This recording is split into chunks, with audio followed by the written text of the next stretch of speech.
Pocos edificios han suscitado una asociación tan directa con su promotor como el monasterio del Escorial.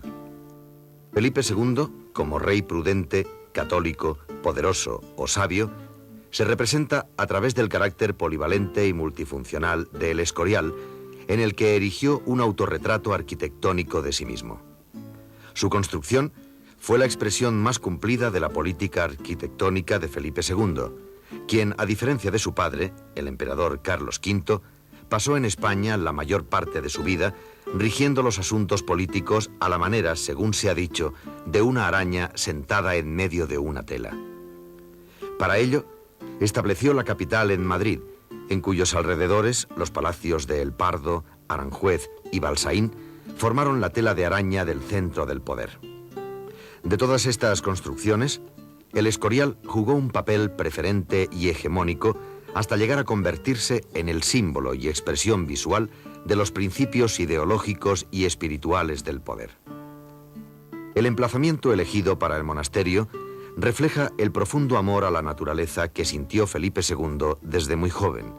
Su instructor, Juan de Zúñiga, informaba al emperador diciéndole que el príncipe se hallaba contento de hacer lo que fuera, de cualquier manera que fuera en el campo. El lugar escogido cumplía además otra de las aficiones del monarca, su pasión por la caza, a la que también se refería su instructor en carta a Carlos V. Todo su verdadero pasatiempo para en la ballesta.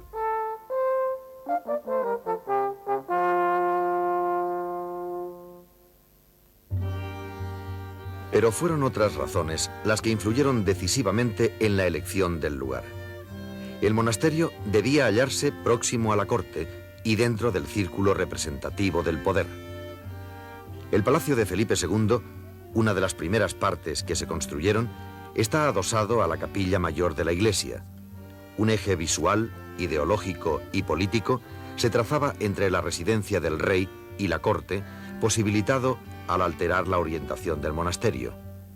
A esta intención, y no a otras razones, obedece el tan comentado mango de la parrilla. El eje norte-sur del monasterio se alteró desplazándolo ligeramente hacia el este. De esta manera, desde los aposentos del rey, se trazaba un nuevo eje perspectivo del poder.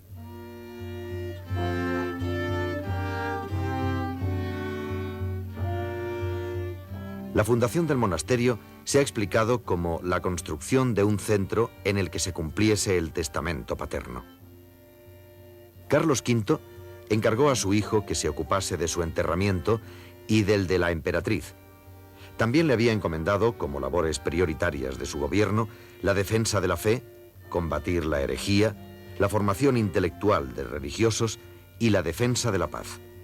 Todos estos aspectos fueron desarrollados por Felipe II y convergen en la imagen simbólica y funcional del monasterio al integrar en él el colegio, el panteón y la biblioteca.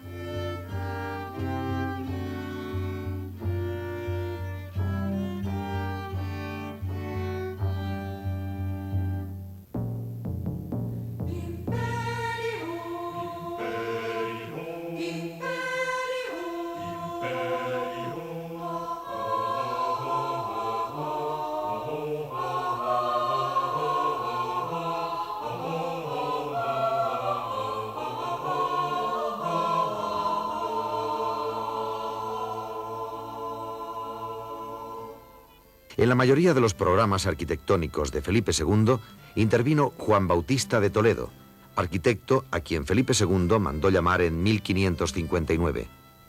Autor de la traza del monasterio, Toledo fue el hombre adecuado para plasmar arquitectónicamente su pensamiento.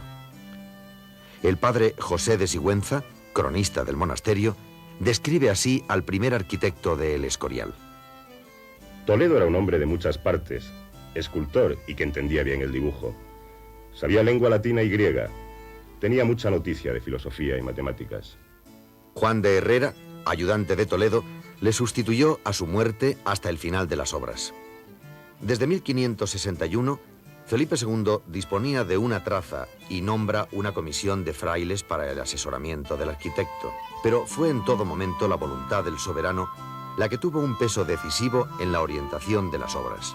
En 1563, cuando se inicia la construcción del monasterio, el lenguaje arquitectónico de un arte oficial había sido ensayado en los palacios reales, en conexión con los cuales surge el Escorial. Fray Antonio de Villacastín, desde su puesto de maestro de obras, fue el alma de la construcción. A él le ofrecieron el honor de colocar la primera piedra, pero no quiso aceptar. Asienten otros la primera, que yo me reservo para la postrera.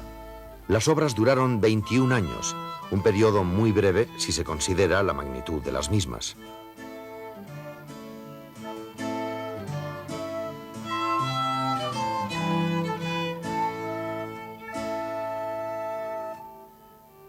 Felipe II siguió la costumbre de los reyes españoles de construir un palacio en un monasterio, pero lejos de que desaparezca el palacio dentro del edificio religioso, se hace evidente al exterior.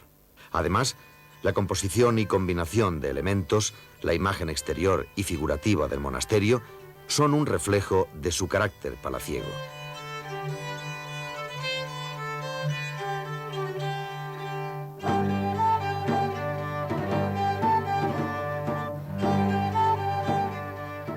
El proyecto inicial, que no tuvo alteraciones posteriores en planta, parte de la articulación de 5 componentes inscritos en un cuadrado. La iglesia, cuya cabecera abraza el Palacio Real y a cuyos pies se extiende el Patio de los Reyes, y 4 núcleos formados por un elemento modular básico, una construcción de planta cuadrada con patio central y derivada de la tipología del Palacio Alcázar desarrollado en los programas palaciegos de Felipe II.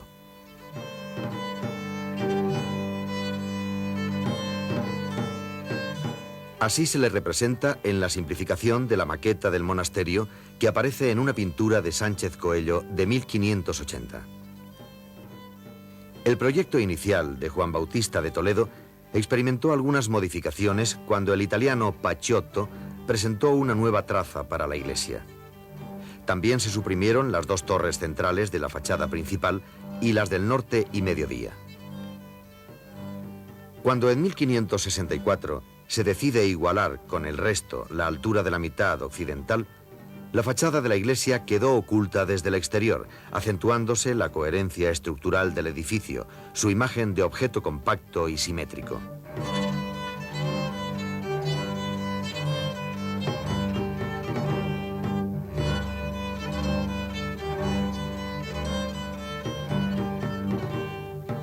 El Escorial resulta un edificio complejo construido siguiendo un programa en el que se entremezclan diversos valores. Su peculiar espíritu religioso se ha asociado con la Contrarreforma y con un sentido hermético cristiano que se manifiesta, por ejemplo, en la omnipresencia en el monasterio de la figura geométrica cúbica, tan vinculada con el mundo pitagórico y con Raimundo Lulio. Juan de Herrera estaba obsesionado por el sentido mágico y la perfección del cubo. Ello le llevó a escribir el Tratado de la figura cúbica. El Escorial es un cubo que contiene a su vez otros cubos que aíslan y relacionan una multiplicidad de aspectos religiosos, políticos, históricos y culturales de su época. Lucas Cambiaso, enigmáticamente, supo representar esa obsesión de Herrera por el cubo, y lo hizo en la pintura mural que representa a la Gloria en la bóveda del coro de la iglesia. El Dios Padre y el Dios Hijo descansan sus pies sobre un hermético cubo, el universo.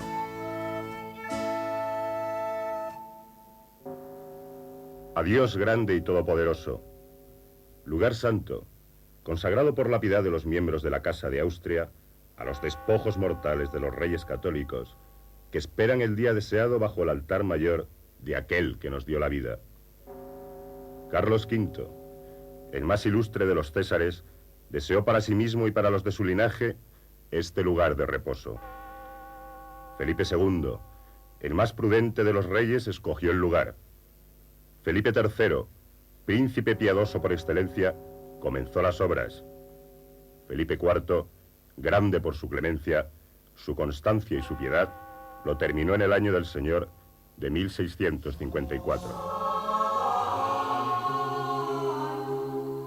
El Panteón Real desempeña otra de las funciones fundamentales en el Escorial.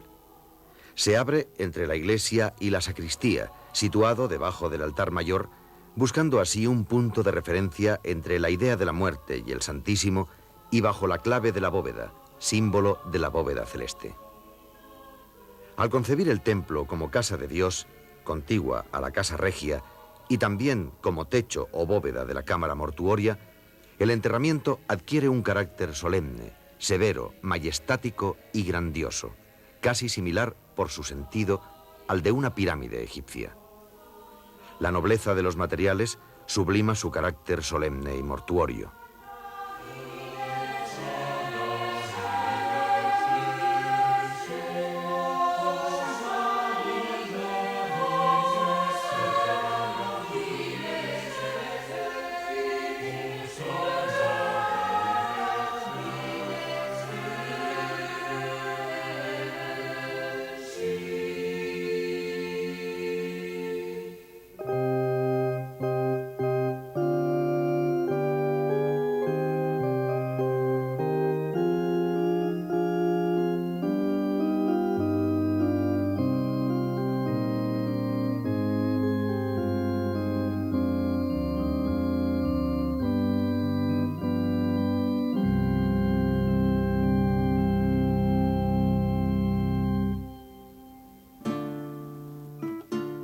La situación del Palacio Real, contiguo a la Basílica, fue uno de los aspectos que desde el principio más preocuparon a Felipe II. Se halla unido física y visualmente a la Iglesia, de forma que Felipe II, desde sus aposentos, al igual que su padre, el emperador Carlos V, en Yuste, pudiera asistir a los oficios en una relación íntima con lo sagrado.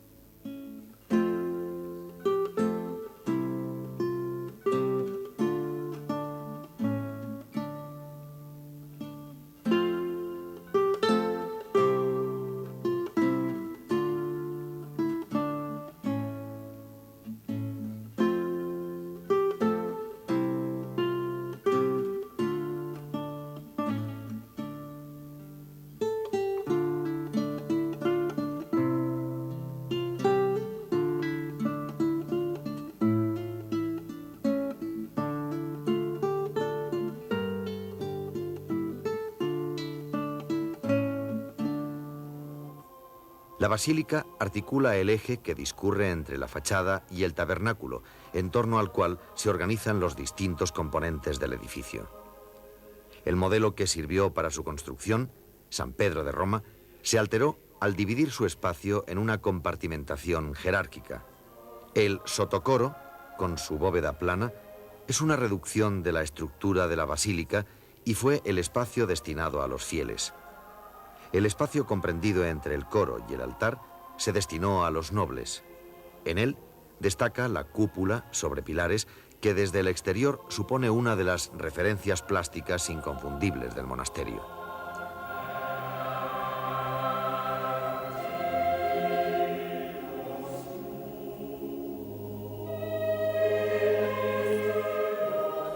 En los testeros de las naves menores se hallan los dos altares de las reliquias que cumplen la función de altares de la Anunciación y San Jerónimo.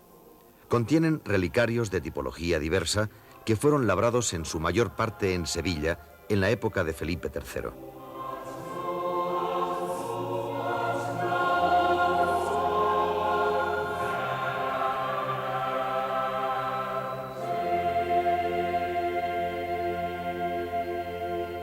En la basílica existen 43 altares con representaciones de parejas de santos y en cuya pintura intervinieron, entre otros, Navarrete el Mudo, Diego de Urbina, Luis de Carvajal y Sánchez Coello.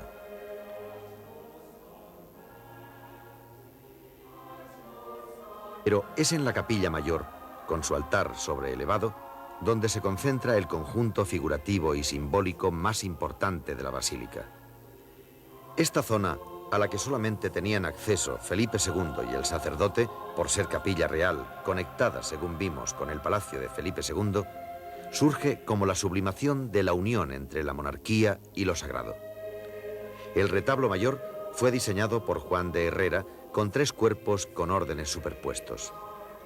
En el remate se halla el Calvario con Cristo muerto en la cruz entre la Virgen y San Juan y las estatuas de San Pedro y San Pablo a los lados.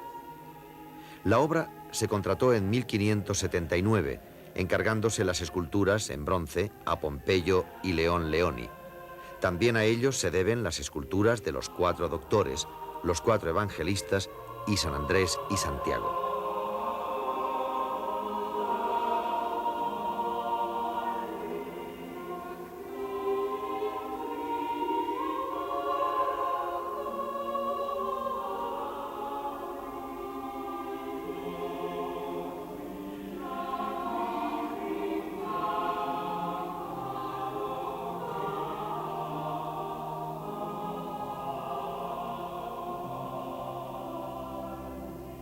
Las pinturas corrieron a cargo de Pellegrin Tibaldi y Federico Súcaro, cuyo clasicismo y contención formal se integran en la proporcionada y armónica composición del retablo.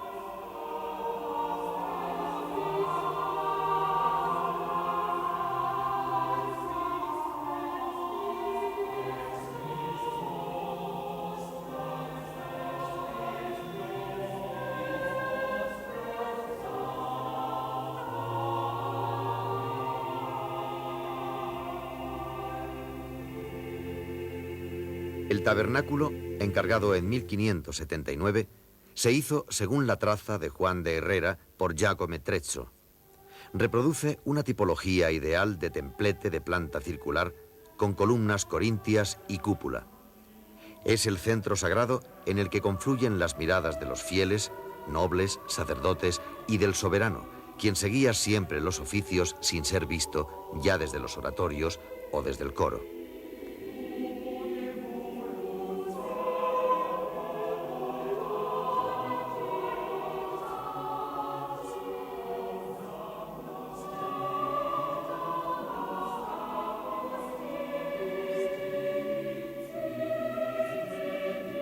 Los 2 cenotafios, con las familias de Carlos V y Felipe II, situados a ambos lados del presbiterio, subrayan el carácter majestático de la capilla mayor.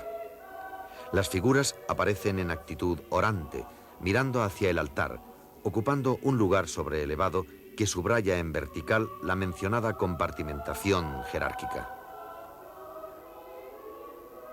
El del lado de la epístola está dedicado a Felipe II, y representa a la reina María de Portugal, la primera esposa de Felipe II, la reina Ana, 4ª esposa y madre de Felipe III, el príncipe Don Carlos, hijo de María de Portugal y del rey Felipe II en primer término, y su 3ª esposa Isabel de Valois.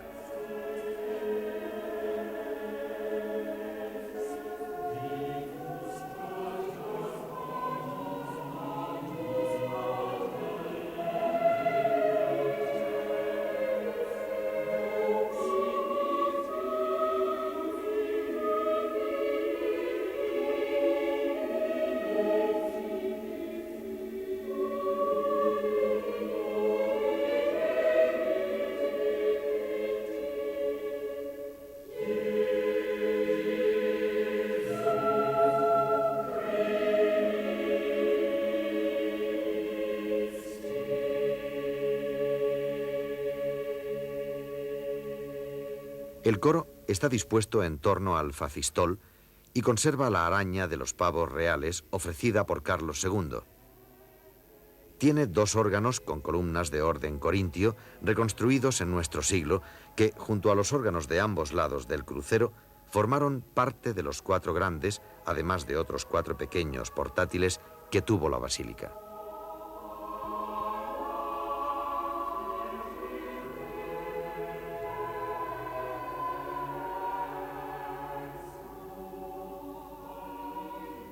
La sillería, con columnas de orden corintio, fue trazada por Juan de Herrera y realizada por Giuseppe Flecha y los españoles Quesada, Serrano y Aguirre.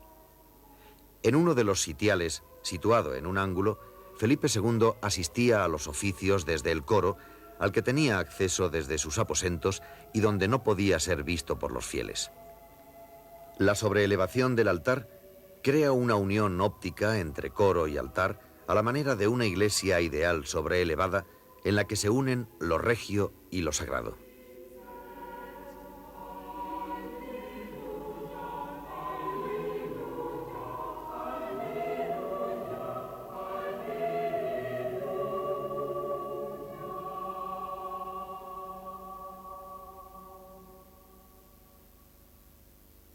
Junto al templo se halla la sacristía. El atrio de la sacristía, o antesacristía, tiene una bóveda pintada por Nicolás Granello, que constituye un ejemplo típico de decoración arquitectónica manierista.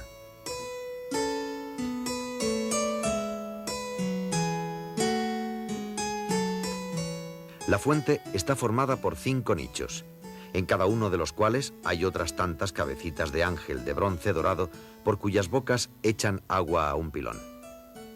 El uso secular de esta fuente, en la que los sacerdotes se lavaban antes de decir misa, ha dejado su huella.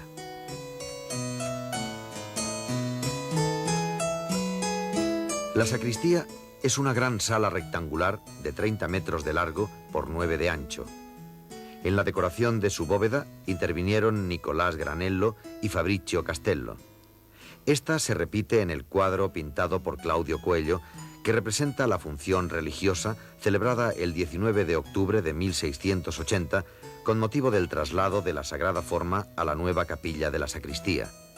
Carlos II la mandó realizar para albergar una reliquia de la Sagrada Forma que había sido profanada por los protestantes y enviada a Felipe II en 1592.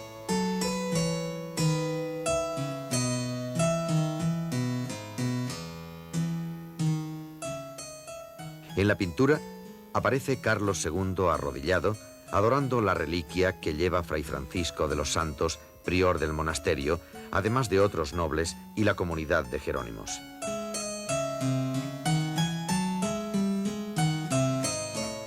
El retablo, al igual que la pintura, son 2 claros ejemplos de efectismo e iluminismo barrocos. El cuadro de Claudio Coello cierra y tapa el altar. Bajado a torno, aparece un crucifijo que corona el templete neogótico en que se expone la custodia.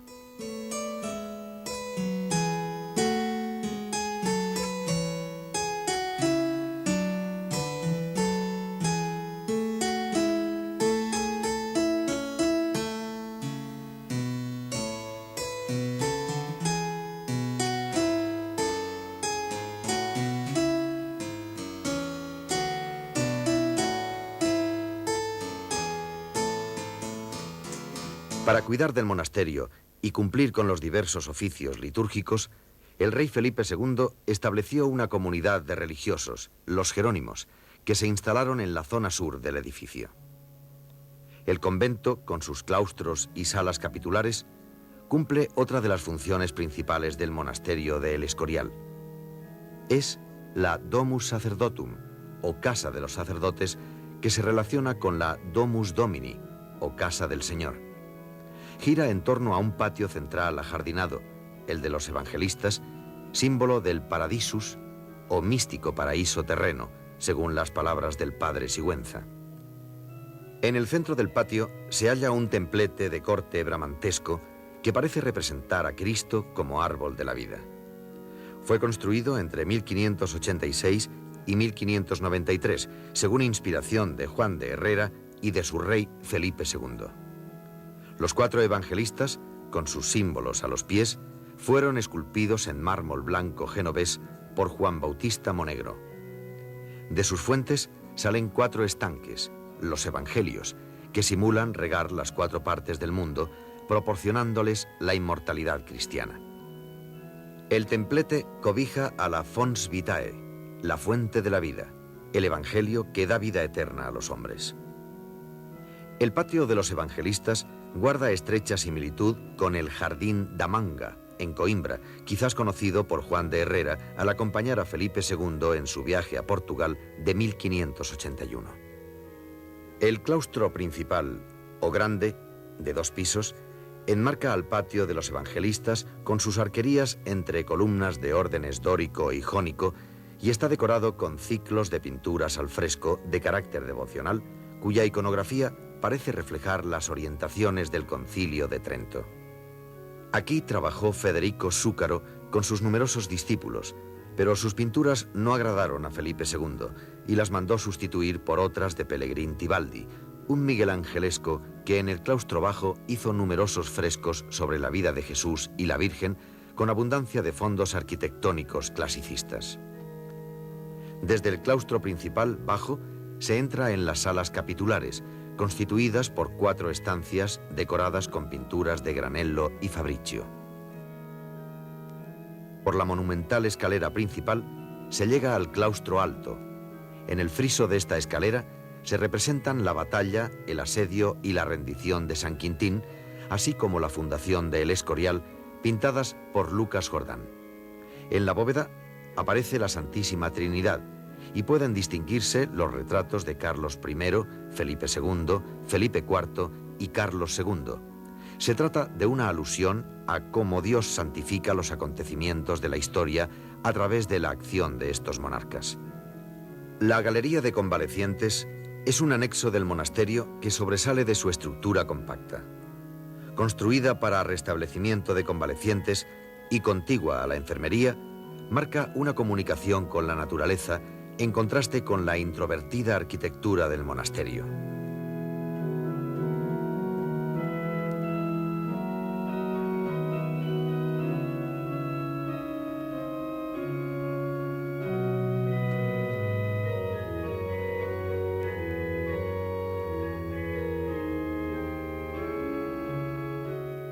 El convento albergó a los frailes jerónimos hasta la desamortización de 1837.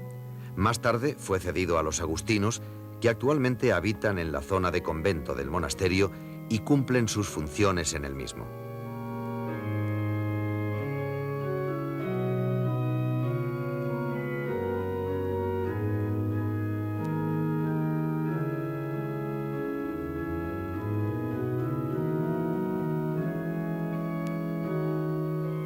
Los agustinos instalaron un centro de enseñanza en el sector noroeste del monasterio.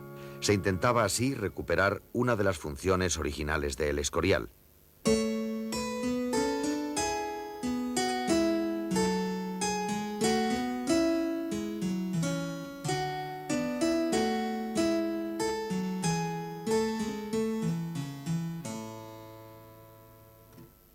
La biblioteca de El Escorial es sin duda la primera gran biblioteca renacentista española inspirada en las italianas. Está situada en una de las partes más nobles del monasterio, entre el colegio y el convento, sobre el zaguán del pórtico principal. El patio de los Reyes separa y une al tiempo la iglesia, el elemento divino, con la biblioteca, lo humano. 6 estatuas de los monarcas del Antiguo Testamento, esculpidas por Juan Bautista Monegro, con inscripciones de Arias Montano, aluden al Templo de Jerusalén y a Felipe II como nuevo Salomón piadoso y sabio. Núcleo de un amplio conjunto cultural, la biblioteca contaría con un centro universitario y con una imprenta. Debía reunir libros sobre las materias más dispares, escritos en distintas lenguas antiguas y modernas. Según el gusto manierista, reuniría todo tipo de objetos, artísticos, científicos y humanísticos, cumpliendo así una cuádruple función como biblioteca propiamente dicha, archivo, museo y laboratorio. En ella se guardarían y expondrían también manuscritos, retratos, instrumentos científicos, mapas, globos celestes y terrestres, relojes, monedas.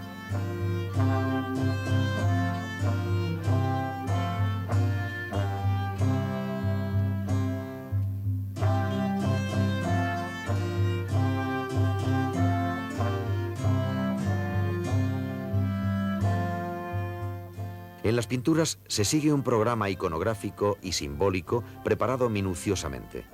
En él intervienen posiblemente el humanista Arias Montano, el padre Sigüenza, inspirador de los aspectos religiosos y humanistas, y el arquitecto Juan de Herrera, que debió serlo de los científicos y herméticos. En este programa, realizado entre 1590 y 1593 por Pellegrin Tibaldi, Nicolás Granello y posiblemente por Bartolomé Carducho, se trata de establecer, siguiendo a Erasmo, una concordatio entre la cultura del humanismo y la del cristianismo, que se relaciona con el programa de las estancias del Vaticano pintadas por Rafael entre 1509 y 1517. Acordes con el gusto manierista por elaborar programas que encierren un doble sentido, se expresaron en un lenguaje hermético adaptado al cristianismo que solo el hombre culto sabía interpretar. El programa, que comienza con la filosofía, indica que la confrontación de los saberes sagrado y profano concluye con el triunfo de la teología. Entre la representación de la teología, que posicionalmente comunica con el convento, y la filosofía, que lo hace con el colegio, se pintaron a lo largo de los 7 tramos de la bóveda de cañón las alegorías de las 7 artes liberales, el trivium y el quadrivium de inspiración medieval, como nexos simbólicos en la distribución espacial pictórico-arquitectónica. En relación con cada una de las 7 artes liberales, se incluyen escenas históricas tomadas de los textos sagrados y mitológicas que concilian al cristianismo con el humanismo clasicista.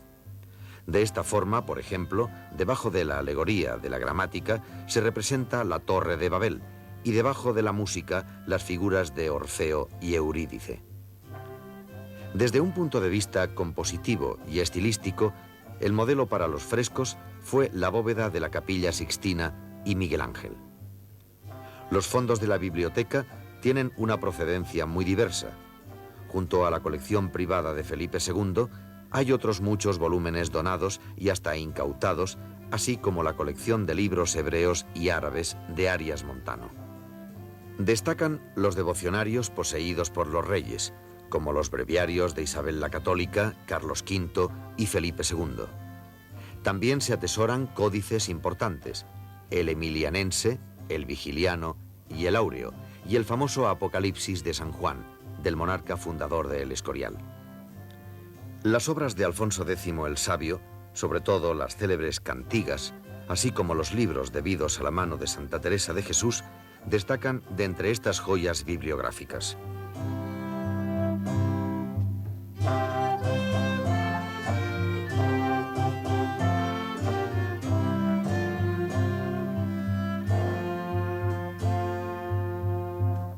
Felipe II concibió El Escorial como un auténtico museo vivo y en crecimiento continuo.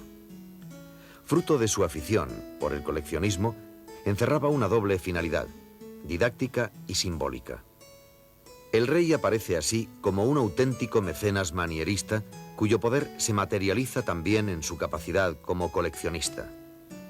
En el monasterio se atesoró una cantidad enorme de objetos de una índole muy diversa, distribuidos por sus diferentes dependencias, científicos, humanistas y artísticos. Algunos formaron parte de las colecciones debidas al interés del rey por las ciencias naturales, otros son instrumentos científicos. Abundan los objetos litúrgicos y una gran cantidad de relicarios para conservar las reliquias de santos, traídas muchas de ellas desde Centro Europa. En la colección de pinturas de Felipe II se aprecia su gusto tanto por la pintura italiana del Renacimiento como por los primitivos flamencos.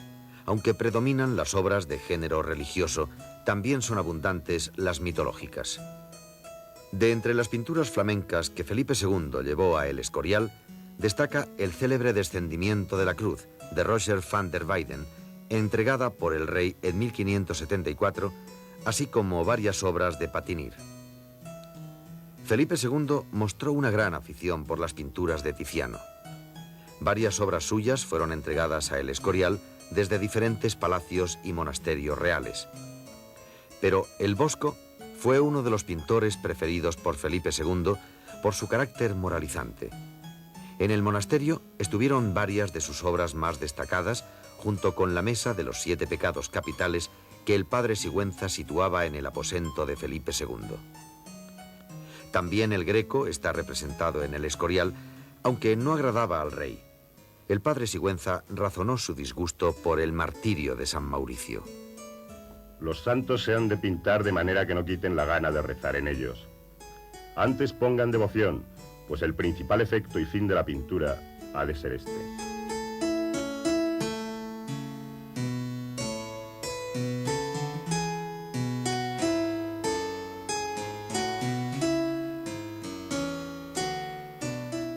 Ya en tiempos de Carlos II, Lucas Jordán completó la decoración de las bóvedas de la basílica.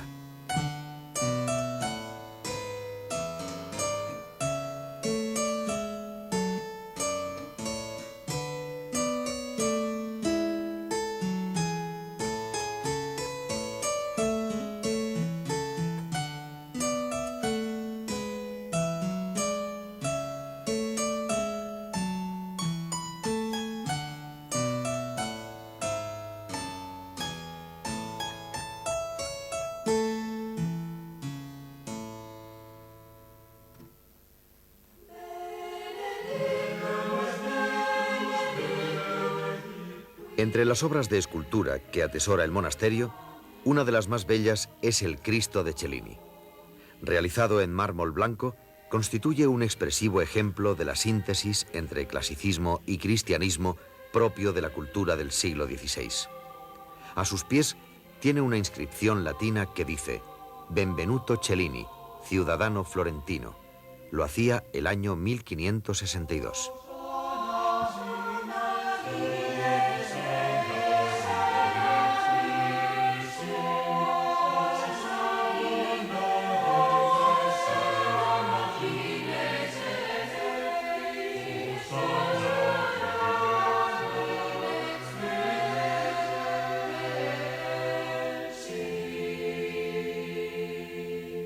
El padre Sigüenza también reseñó la actividad musical del monasterio y parte esencial de esta actividad la constituyen los 8 órganos con que Felipe II dotó a El Escorial.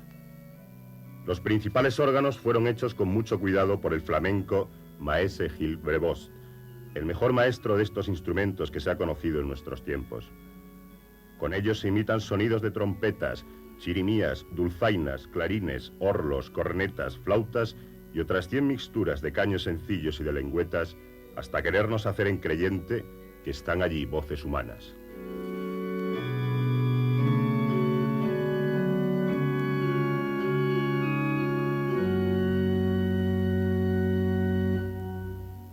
El fondo musical del monasterio se compone de 223 cantorales para el servicio del coro, 10 cantorales para la misa de prima, 15 cantorales pequeños para la misa del alba y 3 pasionarios de Semana Santa.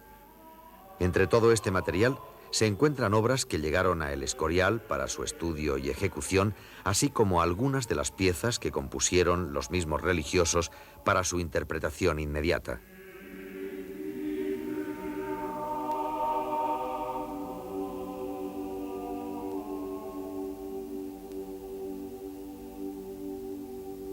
La utilización del monasterio por Felipe II como residencia regia fue la continuación de una práctica habitual de los reyes españoles durante la Edad Media. Sin embargo, con Felipe II, el carácter palaciego del monasterio se hace mucho más explícito al convertir su residencia en uno de los componentes básicos del edificio.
Después del rey Prudente, el monasterio tuvo una fortuna desigual. Con los Borbones, las inclinaciones y gustos de los reyes se orientaron hacia palacios como Aranjuez y La Granja, pero Carlos III y Carlos IV continuaron frecuentando El Escorial donde podían satisfacer su afición por la caza. Ambos soberanos realizaron obras de restauración en el monasterio, al que decoraron y amueblaron según los nuevos gustos.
Además del carácter de residencia regia que tuvo el Escorial y que proporcionó al monasterio una vigencia ininterrumpida, hubo otro factor que hizo del monasterio un centro protegido por los reyes: su carácter de panteón.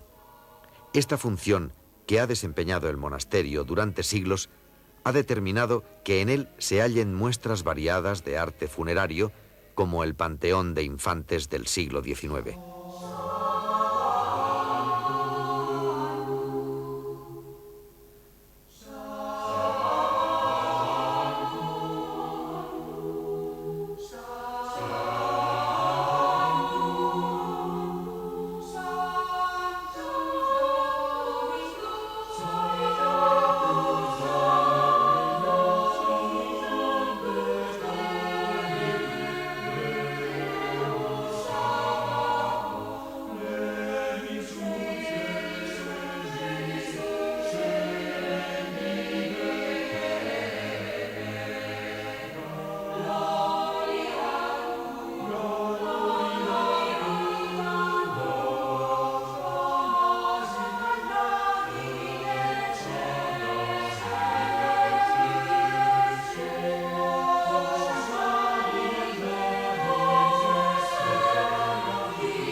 El monasterio del Escorial es un esfuerzo sin nombre, sin dedicatoria, sin trascendencia. Es un esfuerzo enorme que se refleja sobre sí mismo, desdeñando todo lo que fuera de él puede haber. Satánicamente, este esfuerzo se adora y canta a sí propio. Es un esfuerzo consagrado al esfuerzo.